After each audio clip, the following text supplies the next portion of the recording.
विपक्ष कहता है कि ईडी, सीबीआई, आईटी, सारे के सारे इदारे जो हैं, इलेक्शन कमीशन को भी जोड़ते हैं वो, कि सारे इदारों पर बीजेपी हावी है और लेवल प्लेइंग फील्ड है ही नहीं। मतलब they already making the ground कि इलेक्शन जो है वो फेयर नहीं हो सकता।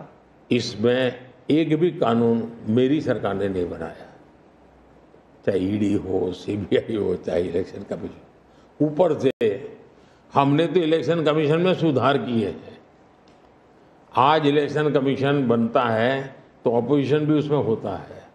पहले तो प्रधानमंत्री एक फाइल पे साइन करके इलेक्शन कमीशन बना देता था, और जो उनके परिवार के साथ निकट जुड़े थे ऐसे ऐसे लोग इलेक्शन कमिश्नर बने थे।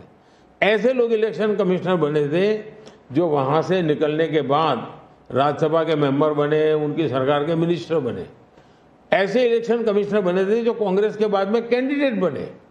और इसलिए हम उस लेवल पे प्ले नहीं कर सकते, तो हमारा लेवल प्ले फील्ड हो ही नहीं सकता, हम ऐसे बन ही नहीं सकते।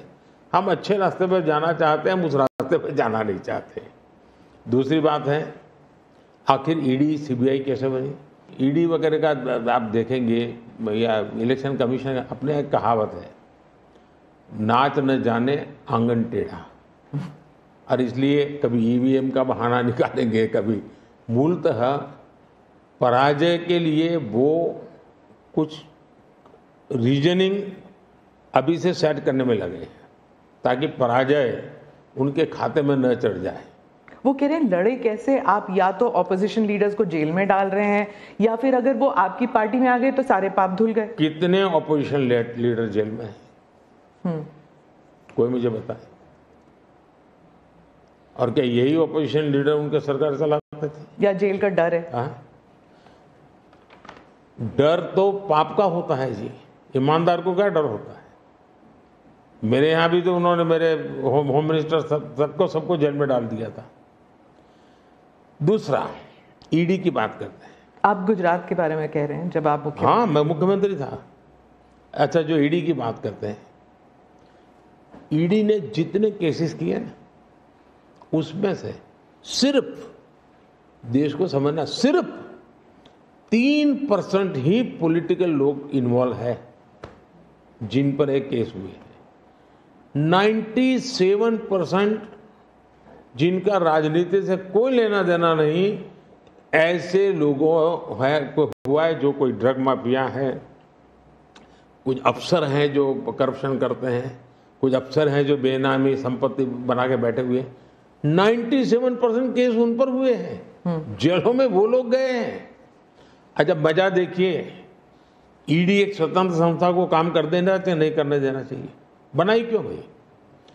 2014 से पहले ये संपत्ति अटैच करने का ईडी को अधिकार है। 2014 से पहले उन्होंने सिर्फ 5,000 करोड़ रुपए की संपत्ति अटैच की। कौन रोकता था ईडी को भाई? और किसके लाभ में कहता? मेरे कालखंड में गलत काम करने वालों की 1 लाख करोड़ रुपए की संपत्ति अटैच हुई है। क्या ये देश की जनता का पैसा नहीं है? दूसरा आंकड़ा तो आप और हैरान हो जाओगे। 2014 पहले इसी ईडी ने देश में से 34 लाख रुपए, 34 लाख रुपया कैश जब्त किया था। मतलब कि स्कूल बैग में आ जाए इतना पैसा, स्कूल बैग में आ जाए। पिछले 10 साल में हमने 2,200 करोड़ रुपया कैश जब्त किया है, 2,200 करोड़ रुपया कैश जब्त किया है। कहाँ 34 लाख, कहाँ 2,200 करोड़? 34 लाख रुपया एक बैग में आ जाता है, 2,200 करोड़ रुपया सीव करना है तो वो हाथी का छोटा सा ट्रक आता है ना, 70 ट्रक लगेंगे तब जाकर इतना रुपया हमने ईडी ने हमारे यहाँ हमारे कालखंड में। इसका मतलब ये है कि ईडी सही काम कर रही है, कैश पकड़ा है भाई, लोग पकड़े नहीं, कैश भी पकड़ा है। और मेरा ये कमिटमेंट है जी, मैं ये कन्विंस हूं कि भ्रष्टाचार ने देश को तबाह करके रखा है। हमें देश में से भ्रष्टाचार के खिलाफ लड़ाई लड़नी चाहिए, पूरी ताकत से लड़नी चाहिए और ये मेरा व्यक्तिगत रूप से मेरा ये कन्विक्शन बना हुआ है।